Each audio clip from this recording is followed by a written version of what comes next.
कहकशा जाती है बड़े ही गुस्से से नासिर के पास और उसको जाकर कहेगी कि नासिर, तुमने आखिर अपनी असली हकीकत दिखा ही दी है। तुम्हारी औकात यही थी। तुम्हें मैं इतना बढ़ती रही, इतना पैसा देती रही, लेकिन फिर भी तुमने आकर मुझे डंग मार ही दिया। सही बात है, सांप सांप ही निकलते हैं। नासिर नहीं, तुम्हें तो सांप कहना चाहिए। जी, आप देखेंगे कहकशा बड़े शदीद गुस्से में नासिर के साथ इस तरह से तल्ख कलामी करती है और उसको कहती है कि तुमने बिल्कुल भी अच्छा नहीं किया। मैं तुम्हें इस बात के लिए कभी नहीं माफ़ करूँगी। आगे से आप देखेंगे कि नासिर कहता है कि मुझे इन सब चीज़ों की कोई परवाह नहीं रही, चाहे तुम मुझसे जान से मार दो, लेकिन फिर भी मैं यही बात कहूँगा कि तुम जो कर रही हो बिल्कुल गलत कर रही हो। चलो, मुझे तो इस चीज़ का अंदाज़ा हो चुका है और मैंने हार मान ली और तस्लीम कर लिया है कि मैंने जो किया वो गलत किया। लेकिन अफ़सोस इस बात का है कि तुम्हें अभी तक इस बात का यकीन ही नहीं आ रहा और तुम वही पुरानी खटारा बातों को लेकर ही आगे बढ़ रही हो और अभी तक तुम सही बन नहीं रही, यानी कि पुरानी बातों को लेकर उन पर ही डटी हुई हो। अभी भी माफ़ी मांग लो तो बेहतर है, क्योंकि मैंने इस बात की माफ़ी मांग ली है और तुम इस गुनाह में बराबर की शरीक हो। इसलिए फ़ाइज़ को ये सब बताना बनता था। हो सकता मैं तुम्हारी बात ना भी बताता, तुम्हारी बातों पे पर्दा डाल जाता, लेकिन तुम्हारे बगैर ये स्टोरी बिल्कुल नामुकम्मल थी। इसलिए मुझे तुम्हारी ये बातें भी बतानी पड़ी, क्योंकि फ़ाइज़ के लिए तुम्हारी असलियत जानना बहुत ज़रूरी था। उसकी आंखों पर जो अपनी माँ के प्यार की पट्टी बंधी हुई थी, उसको उतारना बहुत ज़रूरी था, क्योंकि मुझे यकीन ही नहीं था कि तुम इस कदर गिरी हुई औरत निकलोगी। अपने बेटे के साथ ही धोखा कर रही हो। तुम्हें इस चीज़ का अंदाज़ा क्यों नहीं हो रहा है? क्यों तुम आखिर इस तरह के काम कर रही हो? खैर जी, अब देखेंगे कि कहकशा बहुत रोती धोती है और कहती है कि तुमने बहुत गलत किया, क्योंकि मेरा एक ही बेटा रह चुका था, जो वो भी मेरे खिलाफ हो चुका है। शायद तुम्हें इस चीज़ का अंदाज़ा नहीं है कि किसी के जाने का दुख क्या होता है।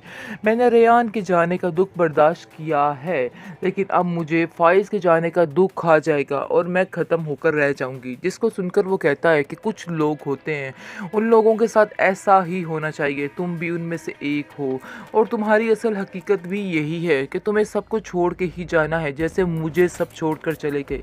इस तरह से तुम्हारा हाल भी यही होना था और तुम्हारा एंड यही था। आगे से वो कहती है कि नहीं, अभी भी फ़ाइज़ मेरी बात का यकीन करेगा, अभी भी वो मेरी ही बात सुनेगा और कहेगा कि नहीं, जो उसकी माँ कह रही बिल्कुल ठीक कह रही है। इसलिए मुझे बिल्कुल भी कोई किसी किस्म की टेंशन नहीं है और ना ही मैं किसी बात से परेशान हूँ। वो अपने आप को फिर से तसल्लियाँ देना शुरू कर देती है और कहती है कि नहीं जी, ऑल इज़ वेल, कुछ भी नहीं होने वाला है, सब कुछ ठीक हो जाएगा। अभी भी मेरी सारी तदबीरें, सारी चालाकियाँ, सारे नाटक वैसे ही चलने वाले हैं। वैसे ये इसकी बहुत बड़ी भूल है और वो बहुत ज़्यादा खसारे में जाने वाली है, क्योंकि इसका वो हश्र होने वाला है कि इसके पास कोई भी नहीं रहेगा और इसको पानी देने वाला भी कोई नहीं रहेगा, क्योंकि लाइबा जो है वो अपने घर में जा रही है। उसने जो फ़ैसला किया है उस फ़ैसले पर डट चुकी है और कहती है कि अब मैं इस फ़ैसले से पीछे नहीं हटने वाली, चाहे मुझे हर एक की ही यानी कि बातचीत ख़त्म करनी पड़े, हर एक से सब कुछ ताल्लुक़ वास्ता ख़त्म करना पड़े।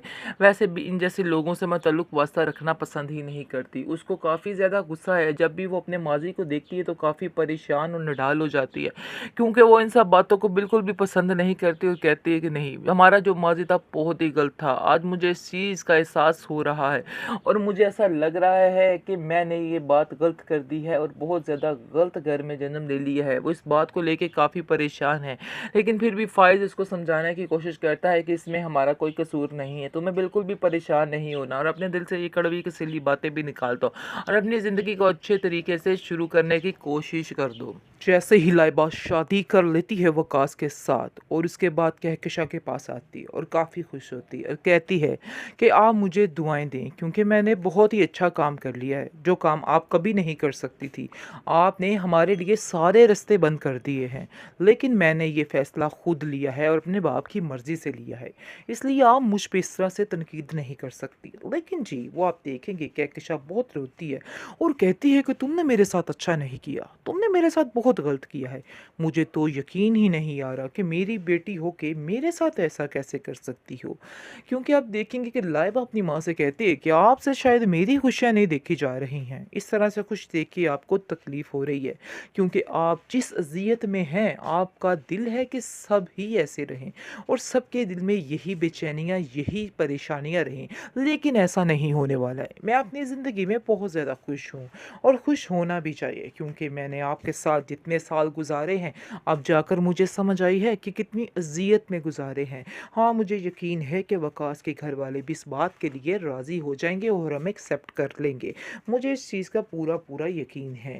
लेकिन आपने जो नासिर के साथ मिलकर सब कुछ किया है, वो गेम अगर फ़ाइज़ भाई पर खुल गई तो आप सोचिए कि क्या होगा। आप अपने दिमाग से ये बातें निकाल क्यों नहीं देती हैं? आपने जो किया बहुत गलत किया है। अभी भी वक्त है, जाइए और हरीम भाभी से जाके माफ़ी मांग लीजिए। हो सकता है आपके दिल का बोझ हल्का हो जाए और आपके गुनाह माफ़ी हो जाएं। लेकिन मुझे नहीं लगता कि आपको अभी तक किसी बात की कोई समझ आ रही है, क्योंकि अभी भी आप हरीम भाभी के मज़ीद खिलाफ कर रही हैं और उनका नाम लेना भी पसंद नहीं करी। लेकिन शायद आप ये बात भूल रही हैं कि झूठ जो होता है वो चंद दिन का मेहमान होता है, और ऐसी ही बात है। झूठ आपका चंद दिनों का मेहमान है और ये ज़्यादा देर तक नहीं रहने वाला। देख लेना, अनकरीब ही सारी बातें खुलकर सामने आ जाएंगी और सारा सच सामने आ जाएगा, क्या होना है और क्या नहीं होना है। बहुत ज़्यादा तकलीफ़ में आ चुका है मुदस्सिर भी हरीम को देख के, और कहता है कि मुझे तो समझ ही नहीं आ पा रही कि आखिर आप कैसे इन लोगों में गुजारा कर सकती हैं। रोज़ रोज़ की बातें, रोज़ रोज़ के ताने कैसे इन लोगों की सुन लेती हैं। मैं तो आपकी ये हिम्मत की दाद देना चाहूँगा, क्योंकि मुझे नहीं लगता कि ये लोग इस काबिल हैं। जब दिल चाहे ये लोग आते हैं और आप पे तोहमतों की बारिश बरसा देते हैं, लेकिन आप कुछ नहीं कर सकती हैं। जिस पर आप देखेंगे कि कहती है हरीम कि आप मेरा इस चीज़ में साथ देंगे, मैं इसे दूर जाना चाहती हूँ और हमेशा के लिए इस रिश्ते से निजात चाहती हूँ। लेकिन वो ऐसा नहीं चाहता। वो चाहता है कि बस ये अभी काम ना हो और मुझे तकलीफ़ मज़ीद देना चाह रहा है। इसको सुनकर मुदस्सिर कहता है, अगर आप ये सब कुछ करना चाहती हैं तो मैं आपका साथ देने के लिए तैयार हूँ। आप बिल्कुल भी परेशान मत हो, सब ठीक हो जाएगा। मैं आपका साथ दूँगा और आप लोगों को इन लोगों से छुटकारा दिलवा कर ही सांस लूँगा। वैसे भी अब हरीम का भाई आ चुका है और वो फ़ाइज़ से कहता है कि मुझे तुमसे इस कम अक्ली की उम्मीद नहीं थी कि तुम इस कदर घटिया सोच के मालिक हो, कि तुम इल्ज़ाम पर इल्ज़ामात लगाए जा रहे हो हरीम पर, लेकिन कुछ सोच नहीं रहे। लेकिन जब तुम्हें इस चीज़ का अंदाज़ा हो जाएगा और तुम्हें पता चल जाएगा कि आखिर क्या हो रहा है और किस पाँव बिक रही है हर चीज़ और तुम्हारी माँ ने क्या कुछ किया है, फिर तुम यकीन मानो कि तुम्हारे पास और कोई चारा नहीं रहेगा सिवाय अजियत और सिवाय दुख के। और कुछ भी नहीं रहने वाला है, सिर्फ तकलीफ़ें ही तुम्हारे साथ होंगी और कुछ भी नहीं। क्योंकि तुम जो कुछ कर रहे हो इसकी माफ़ी तुम्हें नहीं मिलने वाली और ना ही तुम्हें कोई माफ़ करने वाला है। ये बात अपने दिमाग में अच्छे तरीके से बिठा के रख लो। आगे से हरीम कहती है कि फ़जूल में इन लोगों को समझाने का कोई फ़ायदा नहीं है, कोई ज़रूरत नहीं इन लोगों को समझाने की। बस इनसे अब छुटकारा ही हासिल करना बेहतर है। मैं आपको यही कहना चाहता हूँ, यही मशवरा देना चाहता हूँ।